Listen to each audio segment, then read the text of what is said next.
Apa di Tuji nggak ada lagi rumah. Rumah tak ada?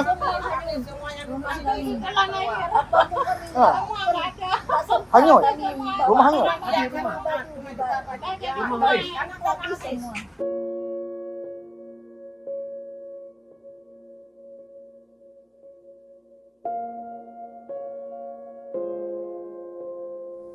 Oh, itu kampung tak? Kampung mana? Sini kampungnya. Oh, ini kampungnya hilang. Udah habis. Oh, tu. Bekasnya pun Oh. ada lagi. Hah? Oh ya.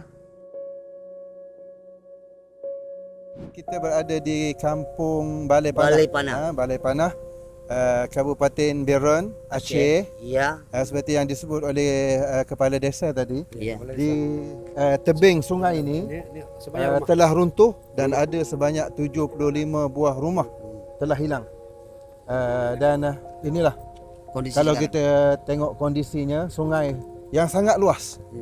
Sangat luas, kita boleh bayangkan air yang memenuhi kawasan sekitar semasa banjir berlaku.